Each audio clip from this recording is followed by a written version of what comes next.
इन पर अपने पैर रख के इसे पवित्र कर दीजिए भैया। श्री राम श्री राम श्री राम श्री राम श्री राम श्री राम श्री राम।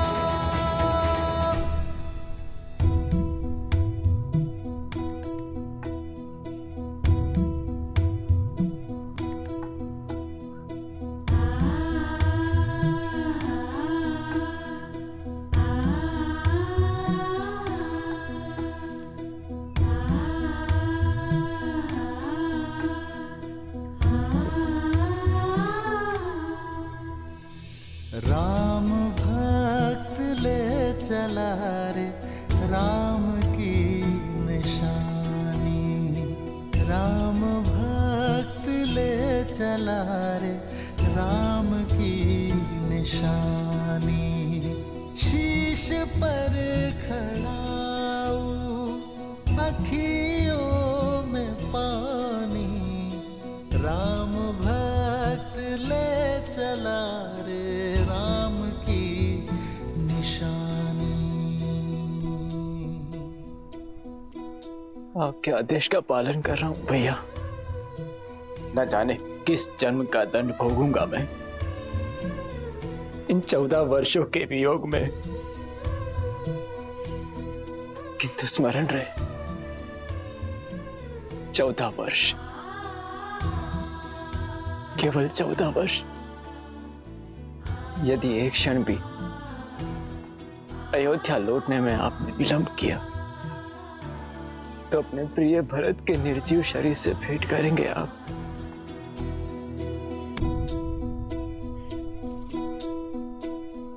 शीश खड़ाऊ ले चला ऐसे राम सिया जी संग हो जैसे। शीश खड़ाऊ ले चला ऐसे राम सिया जी संग हो जैसे। अब इनकी छाँव में रहेगी राजधानी, राम भक्त ले चला रे राम की निशानी, राम भक्त ले चला रे राम की निशानी।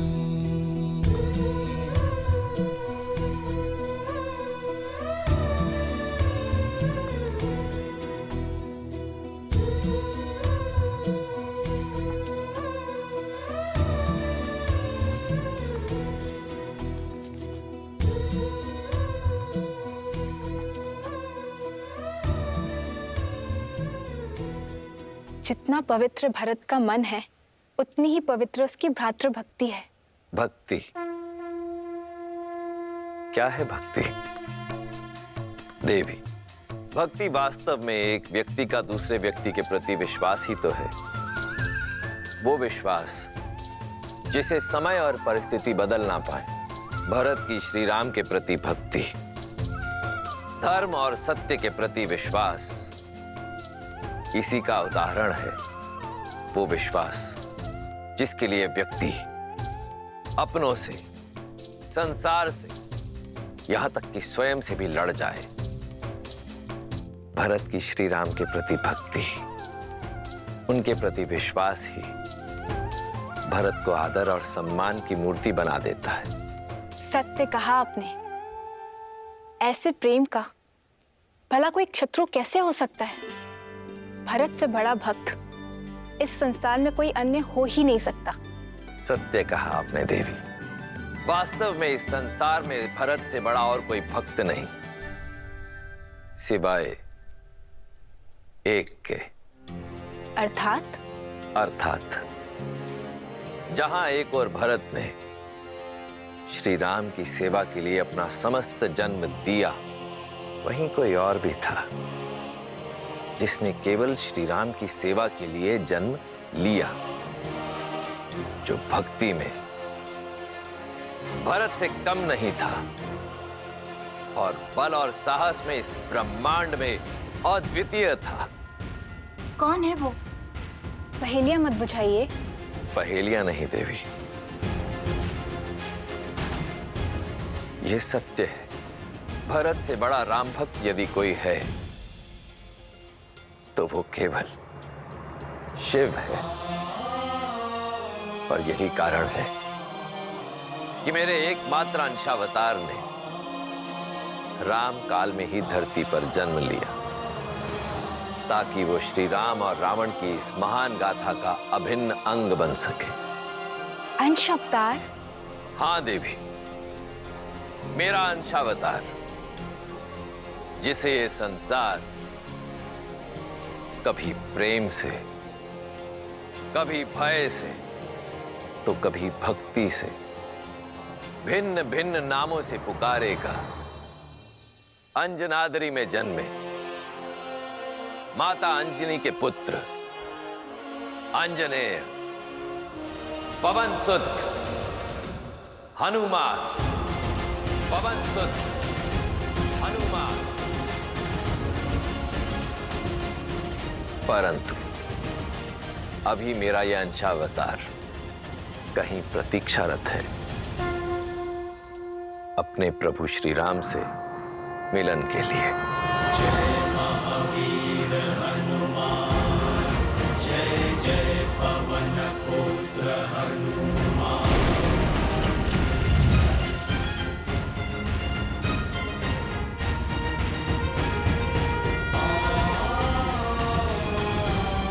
राम राम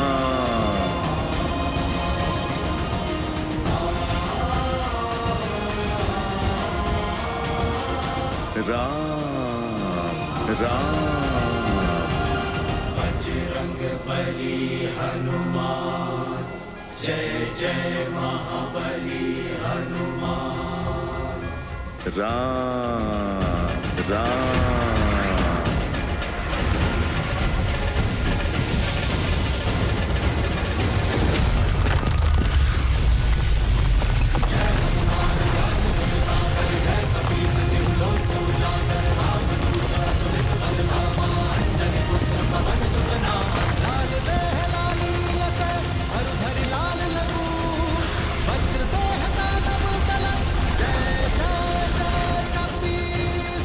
लगता है कोई भूचाल आया है। ये महाराज सुग्रीव के सेनापति हनुमान किसी भूचाल से कम है क्या? राम राम।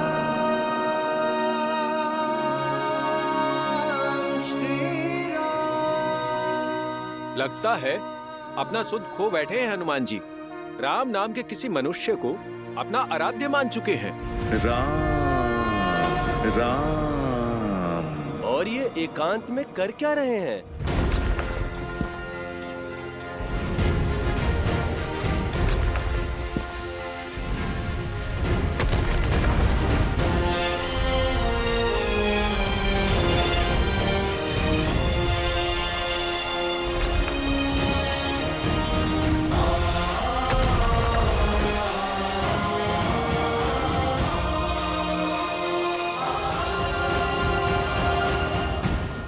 जाने राम नाम का जाप क्या क्या करवाएगा इनसे।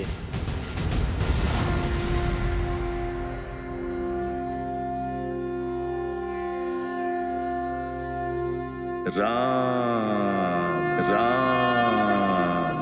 श्री गुरु चरण सरोज रज, निज मनु मुकुरु सुधारी। बरनउँ रघुबर बिमल जसु,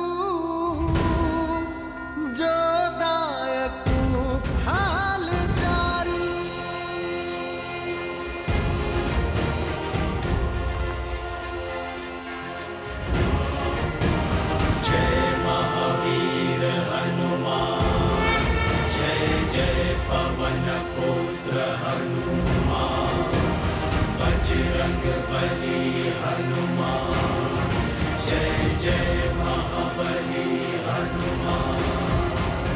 राम राम जय हनुमान ज्ञान गुण सागर जय कपीस तिहु लोक उजागर रामदूत अतुलित बल धामा अंजनी पुत्र पवन सुत नामा।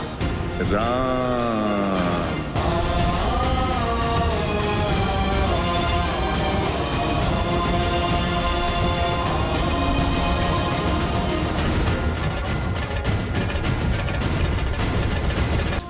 लगता है ये नया उत्साह भी राम की रट का प्रकोप है।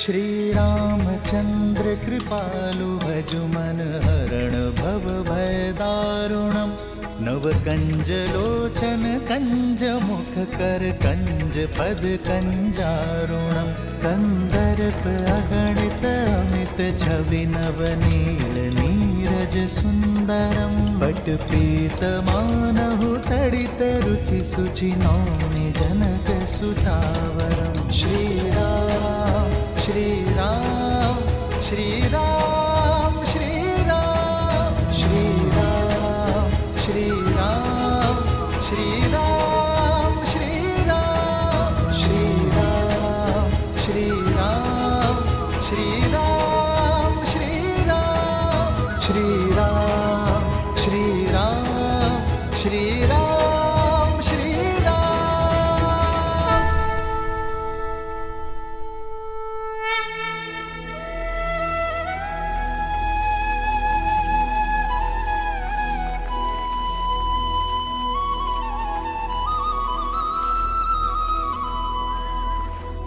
तुम्हारे प्रेम के वेग ने मुझे भी बहा दिया है भरत। तुम मुझे अयोध्या के राज सिंहासन पर बैठते देखना चाहते हो ना, तो वही सही।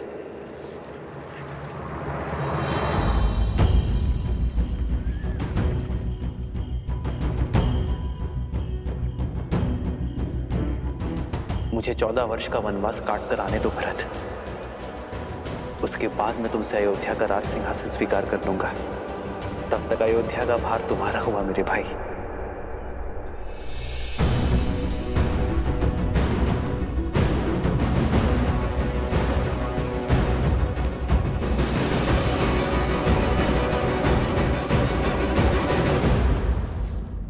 क्या हुआ भैया, आप रुक क्यों गए? देखिए अयोध्या की सीमा आ गई। इसीलिए तो रुक गया शत्रुघ्न। तुम इसी क्षण अयोध्या जाकर राज सिंहासन यहां लेकर आओ। कुमार भरत, ये क्या कर रहे हैं? सिंहासन यहाँ लाकर क्या करेंगे? कोई शंका? नहीं भैया, आदेश का पालन होगा। प्रस्थान कर। जी भैया।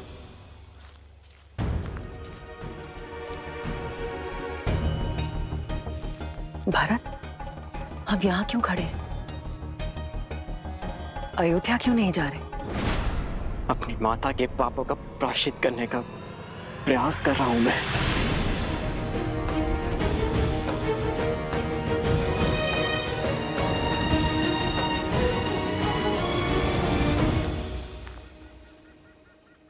पुत्र, अब पादुकाएं नीचे रख दो।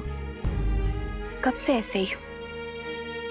कुछ क्षण सांस ले लो और मुझे बताओ, उलझन क्या है? नहीं माता, ये पादुकाएं मैं नीचे नहीं रख सकता। मेरे राम भैया की ये पादुकाएं भरत के जीवित रहते तो भूमि पर नहीं रखी जाएगी। इन्हें इनके उचित स्थान पर रखना होगा। उसके पश्चात मैं आपसे जी भर के वार्तालाप कर सकता हूं, किंतु इस क्षण नहीं।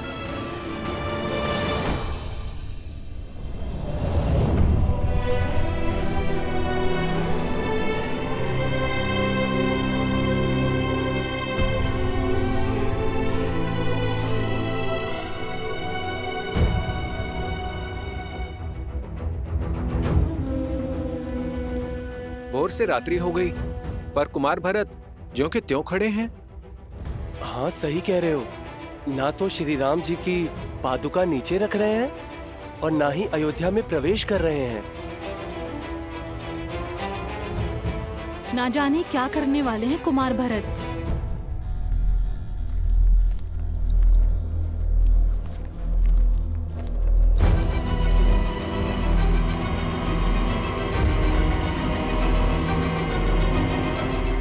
सिंहासन आ गया भैया। इस राज सिंहासन को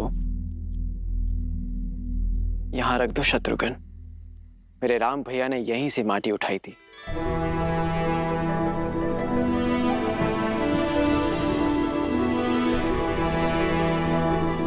एक राजा का कर्तव्य अपने अंतिम श्वास तक अपनी प्रजा की सेवा करना होता है और अपनी अंतिम सांस छोड़ने से पहले अपनी प्रजा और सिंहासन के लिए एक सर्वश्रेष्ठ उत्तराधिकारी चुनना होता है। मेरे पिताश्री महाराज दशरथ ने इस सिंहासन के लिए सर्वश्रेष्ठ उत्तराधिकारी मेरे भैया राम को चुना है और वही सदैव अयोध्या के राजा रहेंगे। जब तक रघुनंदन श्री राम अयोध्या लौटकर नहीं आते तब तक उनकी ये पवित्र पादुकाएं इस राज सिंहासन की शोभा बढ़ाती रहेंगी।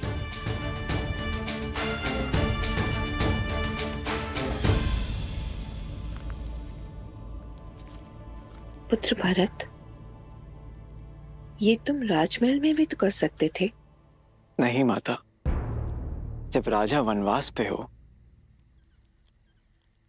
तो सिंहासन राज आवास में क्यों?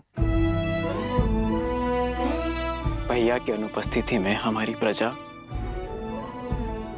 मुझे राजा समझने की भूल कर सकती है। और माता, मैं भी तो एक साधारण मनुष्य ही हूं। अयोध्या में रहते हुए, वहां का राजकाज करते हुए, यदि एक क्षण के लिए भी मेरे मन में राजा होने का विचार आया तो मुझे तो नरक में भी स्थान नहीं मिलेगा माता। और इसीलिए मैंने निर्णय लिया है कि जब तक मेरे राम भैया लौट कर नहीं आते तब तक मैं भी अयोध्या में पग नहीं धरूंगा।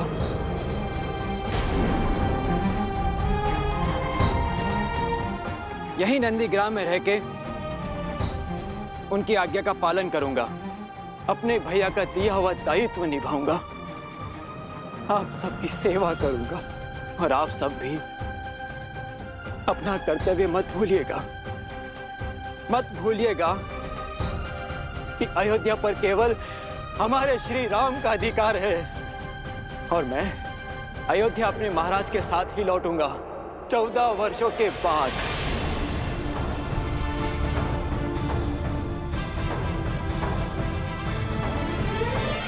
जय श्री राम, जय श्री राम, जय श्री राम, जय श्री राम, जय श्री राम, जय श्री राम।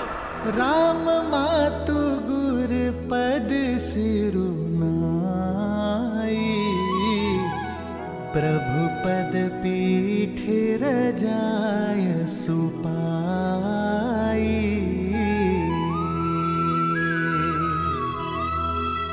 नंदी गाँव करी परन कुटीरा, किन्ह निवासु धर्म मधुर धीरा।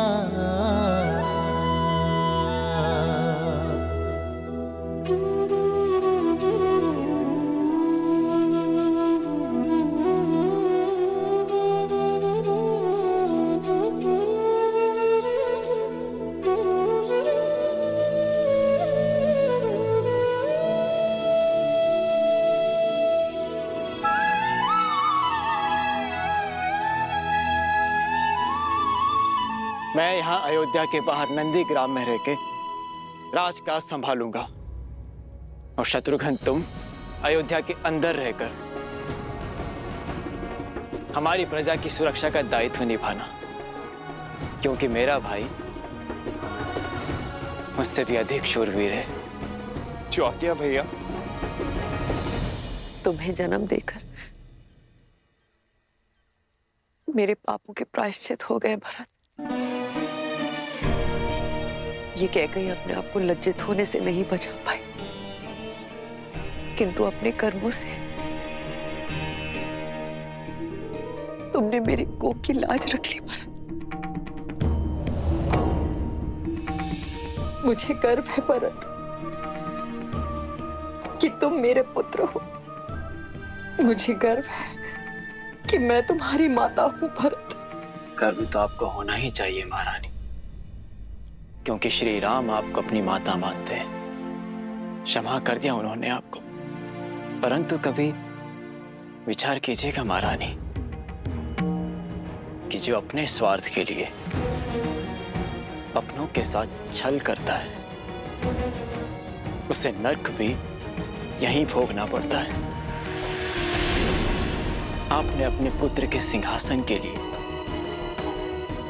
मेरे श्री राम को वन भेजा, परंतु अब आपके पास क्या है? ना वो पुत्र जिसे आपने जन्म दिया, और ना वो पुत्र जिसे आपने वनवास भेज दिया, और ना वो पति जिसके प्रेम के साथ आपने छल किया। मेरे राम भैया के पास माता सीता है, लक्ष्मण है। मेरे पास मेरे राम भैया का प्रेम और उनका आशीर्वाद है, किंतु आपके पास कुछ नहीं, खाली हाथ। वास्तविक वनवास तो आप भोगेंगी महारानी, 14 वर्षों तक महल की बंद दीवारों के बीच।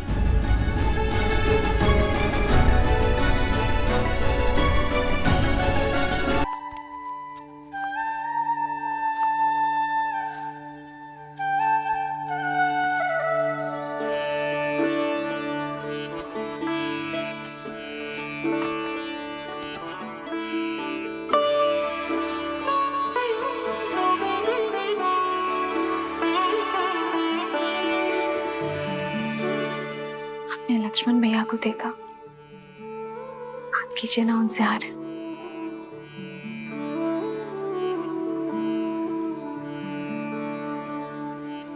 पहले परिवार से वियोग का दुख था, अब उनसे मिलने से कदाचित परिवार की स्मृतियां सता रही हूं।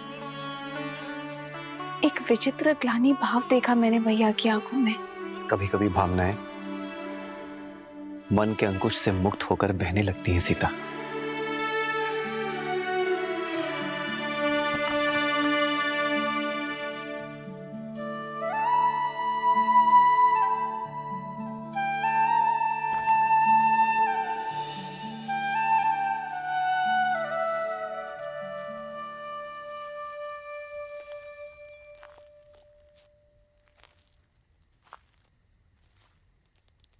बैठो लक्ष्मण, बैठो।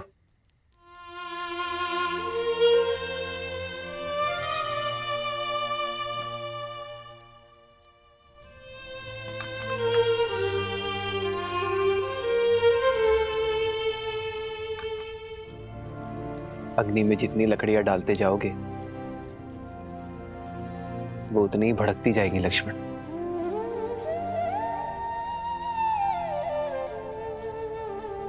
मन की अग्नि का भी यही नियम है। विचार के ईंधन डालते जाओगे तो वो धीमी कैसे पड़ेगी? मैंने पाप किया है भैया, स्वयं को बहुत छोटा अनुभव कर रहा हूं मैं। आपने बार बार समझाने का प्रयास किया मुझे, किंतु मेरी पत्नी मारी गई। लक्ष्मण, अपने प्रिय भरत भैया को नहीं, उस पवित्र आत्मा को नहीं पहचान पाए। उस पर नहीं किया मैंने भाई, स्वयं को अत्यंत मलिन कर लिया है मैंने भैया। मैं स्वयं को क्षमा नहीं कर पा रहा हूँ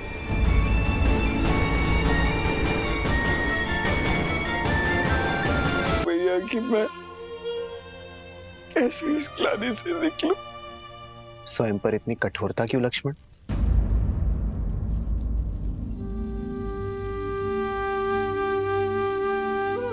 मेरे भाई ने कोई पाप नहीं किया है। तुमने भरत को हानि नहीं पहुंचाई है लक्ष्मण, बस मेरी रक्षा की है। और जिसके मन में रक्षा का भाव होता है वो मलिन हो ही नहीं सकता। ऐसी स्थिति, ऐसी परिस्थितियां ही तो हमें मनुष्य होने का आभास देती है लक्ष्मण। हमें बताती है कि हम सदैव उचित नहीं हो सकते। सीख देती है कि सोच समझकर, परिणाम विचार करके, शांत मन से निर्णय लेना यही जीवन है। भैया भैया आप बस मुझे क्षमा कर दीजिए, बस एक बार मुझे क्षमा कर दीजिए। मैं आपको आश्वासन देता हूँ कि इसके पश्चात मैं श्रेष्ठ होने का पूर्ण प्रयास करूंगा भैया। आपकी भांति बनने का पूरा प्रयास करूंगा भैया। आप बस इसी प्रकार मेरा मार्गदर्शन करते रहिए। आदेश दीजिए मुझे भैया, मैं आपके किसी आदेश का उल्लंघन नहीं करूंगा, कभी नहीं करूंगा भैया। लक्ष्मण शांत हो जाओ। क्षमा मांगने की कोई आवश्यकता नहीं है तुम्हें लक्ष्मण। चित्रकूट रुकने का हमारा प्रयोजन सिद्ध हुआ लक्ष्मण। अब नहीं तुम्हारे मन में कोई मलिनता है और ना भरत के मन में कोई ग्लानि। अब हम निश्चिंत होकर अपना कर्तव्य पालन कर सकते हैं। हमें दंडकारण्य चलना चाहिए लक्ष्मण। तुम्हें स्मरण है ना, वहां ऋषियों ने हमसे सहायता मांगी है। जी भैया। बस हम शीघ्र ही दंडकारण्य की ओर प्रस्थान करेंगे।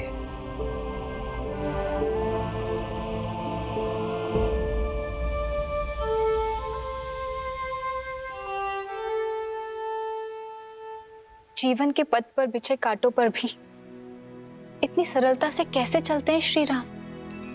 देवी, जो संकट के समय में भी संयम रखे वही तो है राम। जिनके निर्णय स्वार्थ से मुक्त हो वही तो है राम। जो अपने आज से संसार के आने वाले कल को सुंदर बनाए वही तो है राम। जो अपने कर्म, अपने चरित्र से मर्यादा को परिभाषित करे परंतु स्वयं फिर भी सरल रहे वही तो है मर्यादा पुरुषोत्तम श्री राम। जब मेघ अपने भीतर भरे जल का स्वार्थ छोड़ उसे भूमि पर बरसाने के लिए सज्ज हो जाए तभी तो प्रकृति खिलती है। उसी प्रकार जब जब कोई मनुष्य अपने हित की चिंता छोड़ संसार के हित के विषय में सोचेगा, अपने कर्मों और चयन को समाज के उत्थान के साथ जोड़ेगा, तब तब उस मनुष्य के चरित्र में स्वयं श्री राम के चरित्र का पदार्पण होगा। जय श्री राम। जय श्री राम। अंजनी पुत्र की जय हो। सेनापति हनुमान, भारी संकट आन पड़ा है, आपकी आवश्यकता है।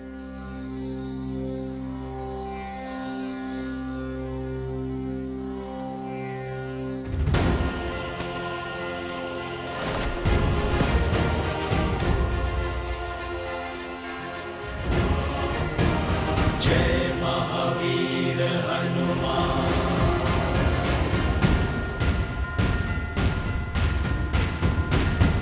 जय हनुमान ज्ञान गुण सागर, जय कपीस तिहु लोक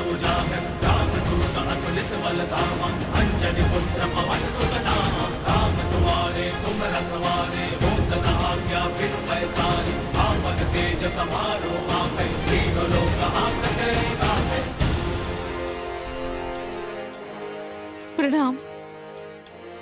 एक हिंसक बाघ ने वन में आतंक मचा कर रखा है। छोटे बच्चे खेलने भी नहीं जाते, बहुत भयभीत हैं वो। अब आप ही रक्षा कर सकते हैं सेनापति जी।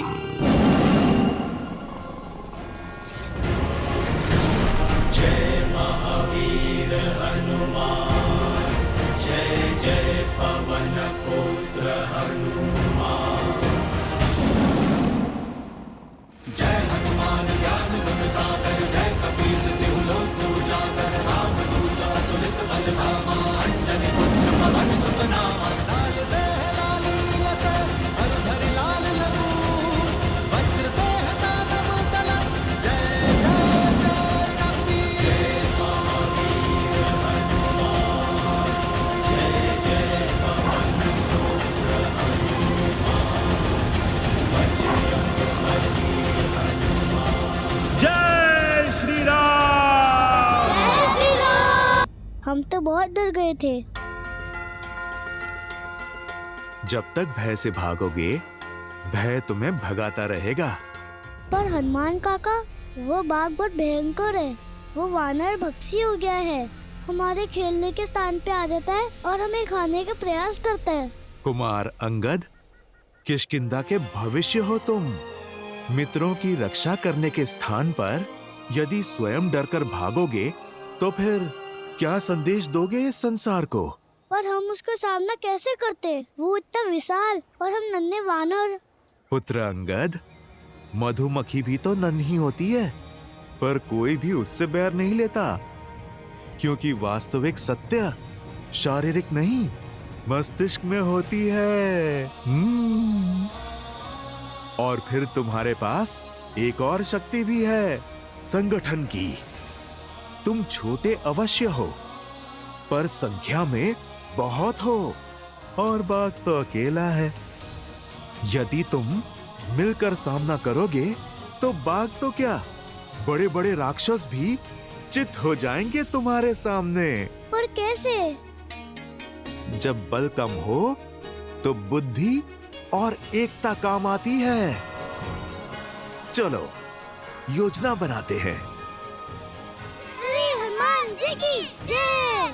श्री हनुमान जी की जय। श्री हनुमान जी की जय। एक एक वानर एक एक वृक्ष पे होगा, अच्छे से दृष्टि रखेगा कि बाघ किस मार्ग से जा रहा है। जिस वानर के पास से वो निकले, वो वानर अपनी चित्कार से संकेत करेगा। सचेत करने के लिए केवल सचेत नहीं करना है, बाघ के पीछे चलकर बिना किसी ध्वनि के उसका पीछा करना है। पर चित्कार रुकनी नहीं चाहिए। पहले एक देगा, फिर दूसरा, और फिर तीसरा, और फिर सब अपनी चित्कार एक दूसरे की चित्कार में मिलाएंगे। फिर जब बाघ एक रिक्त स्थान पर आ जाए, सब एक साथ चित्कार दें और फिर कूदकर उसके सामने आ जाएं। वो दहाड़ेगा।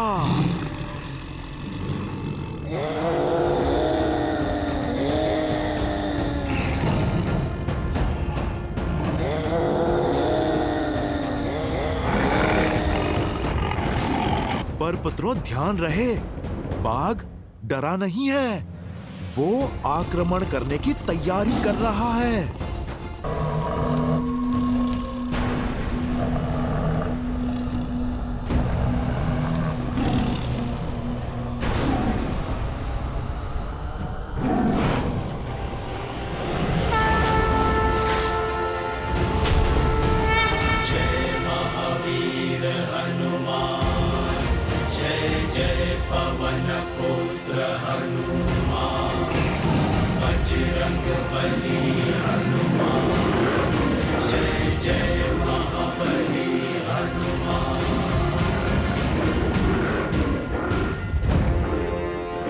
कहा था ना, तब मैं आऊंगा।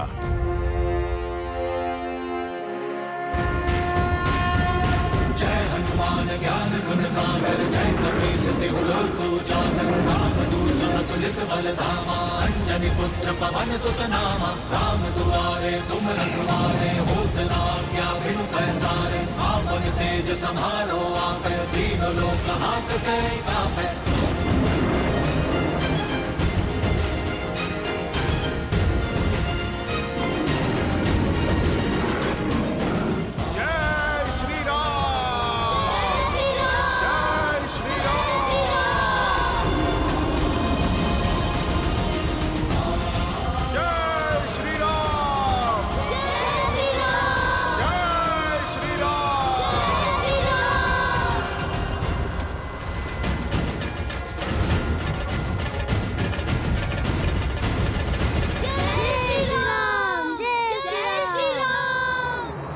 अब समझे, सच्चा बल भुजाओं में नहीं, स्वयं पर किए गए विश्वास में है।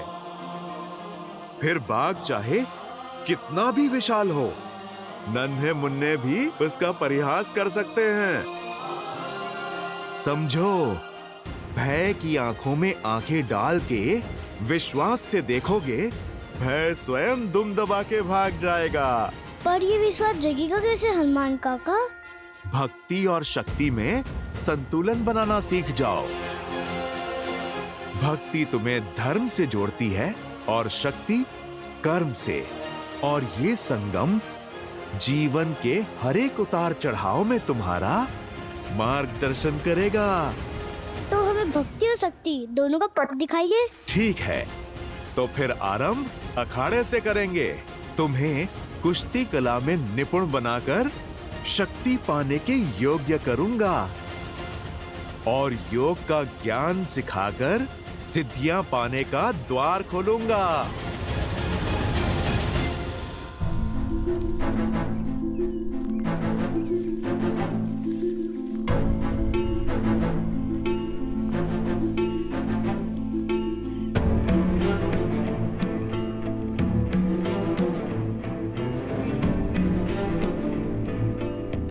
मानचित्र के अनुसार मार्ग तो यही है, परंतु यहाँ तो नदी है।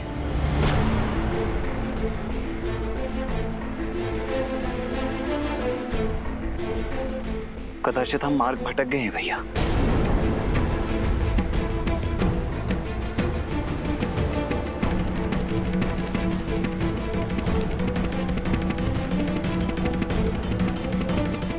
नहीं लक्ष्मण, अब तक का मार्ग ऋषि भारद्वाज द्वारा दिए गए मानचित्र के अनुसार ही चुना है, अर्थात दंडकारण्य का मार्ग सामने ही होना चाहिए। परंतु यहाँ तो नदी है ना भैया, फिर कदाचित ऋषि भारद्वाज से मानचित्र बनाने में कोई त्रुटि हुई हो। नहीं लक्ष्मण, ऋषि भारद्वाज बहुत ज्ञानी और अनुभवी है। वर्षों बिताए हैं उन्होंने यहाँ। उनके ज्ञान पर संदेह करना उचित नहीं है। मार्ग हमारे सामने ही है लक्ष्मण, कदाचित हम उसे देख नहीं पा रहे हैं।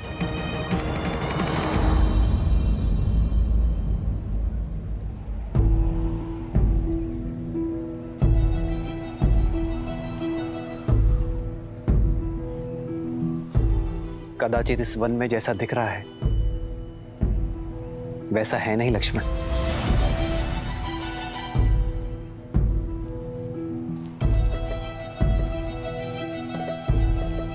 संभलकर भैया, नदी गहरी प्रतीत हो रही है।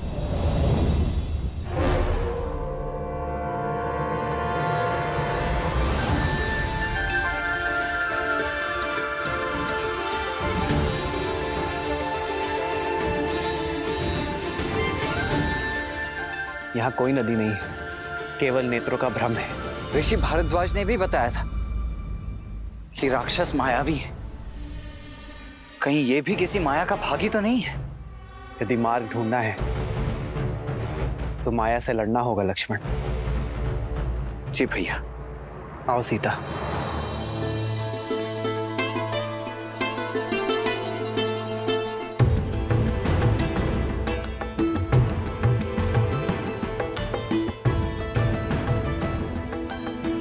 आओ लक्ष्मण।